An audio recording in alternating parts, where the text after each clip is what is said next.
कल 6 जून सुबह 10 बजे जब इंडिया के जेनजी को दिल्ली के जंतर मंतर पे आने की बात कही गई थी, अभिजीत दीपके के साथ में और भी उधर से कुछ उसके सहकर्मी पहुंचे थे, जहाँ के कुछ इंडिया के युवाओं के साथ में मिलकर नारेबाजी लगाई गई, जिसका कि मेन मुद्दा था शिक्षा मंत्री धर्मेंद्र प्रधान का इस्तीफा और इसी के साथ में भारत के बेरोजगार युवाओं के लिए सरकार पे रोजगार का प्रेशर डालना और साथ में देश के युवाओं का भविष्य कैसे सही हो उस पर फोकस करना। बात यहाँ तक बिल्कुल ठीक थी। अगर मुद्दा ये उठाया जाता है तो उसमें कोई दिक्कत नहीं है, लेकिन मुद्दा प्रोटेस्ट के साथ में ये डफली वाले पे क्यों चला गया? कहानी कुछ ऐसी बनी। शुरुआत करी गई इंडिया के युवाओं के साथ में प्रोटेस्ट करने के नाम पर धर्मेंद्र प्रधान के रिजाइन को लेकर और बात चली गई डफली बजाते हुए, यानी कि उसी ग्रुप के या फिर ऐसा कहें कि उसी प्रोटेस्ट का हिस्सा बनते हुए जो लोग नारे लगाने में लगे हुए थे, वो नारा था हम लेके रहेंगे आजादी। पर ये सीन बिल्कुल वही था जो कुछ महीनों पहले JNU में देखा गया था। डफली बजाते हुए वहाँ पर भी ऐसे ही नारे लगाए जा रहे थे और वो भी भारत के खिलाफ में नफरत के लिए। अभी बात यहाँ पर यह नहीं है कि डफली बजाने से यहाँ पे प्रॉब्लम क्या हो गई। बात यहाँ पर यह है कि प्रोटेस्ट के नाम पर ऐसा माहौल बनाकर उन पिछले यादों को ताज़ा करने का मतलब क्या है, यानी कि ऐसा क्यों किया गया। और जिस तरह से वीडियो सामने आ रहे हैं दिल्ली के जंतर मंतर से, उसको देखते हुए जो रिपोर्ट सामने आ रही है उसमें ऐसा बताया जा रहा है कि प्रोटेस्ट चलने की जो टाइमिंग थी, जो कि दिल्ली पुलिस ने परमिशन दिया हुआ था, वो समय था सुबह के 10 बजे से लेकर शाम के 5 बजे तक। लेकिन जो प्रोटेस्ट करने के लिए आए हुए थे, यानी कि जो इन सब के मास्टर माइंड थे, अभिजीत और उसके साथ में उसके साथी, बेचारों की हालत पहले ही बीच में खराब होने लगी। और कहा तो ये भी जा रहा है कि बाकी जो वहाँ पर लोग थे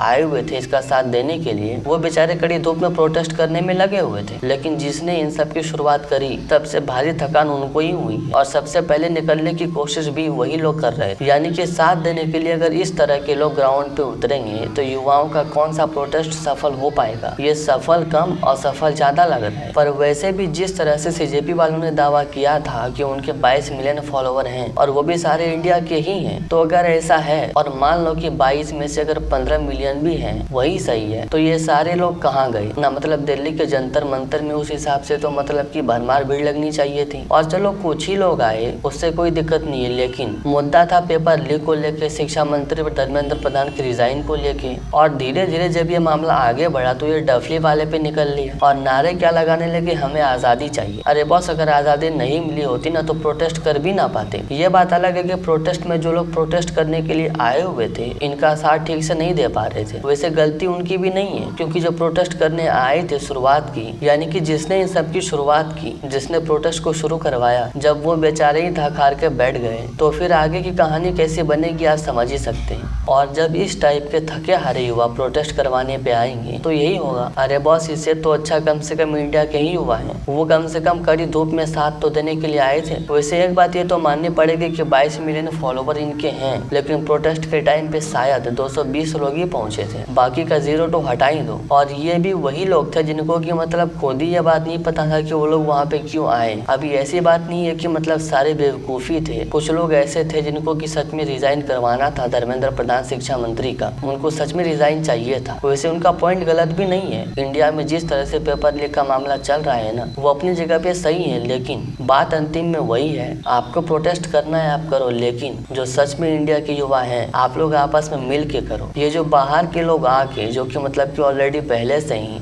बाहरी देश विरोधी लोगों से मिले हुए थे और अभी भी मिले हुए ही हैं, और आप ऐसा सोच रहे हो कि वो लोग आपका भला करेंगे, तो फिर आप खुद ही सोचो कि आप क्या कुछ सोच रहे हो। और क्या ये इंडिया के जेनजी को, इंडिया के युवा के लिए क्या ये चीज सही भी है कि अपने ही देश के जो खिलाफ में है उन लोगों के साथ में मिल के अपना भविष्य वो लोग ठीक करेंगे? यानी कि अपना भविष्य इंडिया के युवा ठीक कर सकते हैं अपने ही देश के दुश्मनों के साथ में मिल के? क्या ये पॉसिबल है भी? क्या इंडिया के युवा इतना?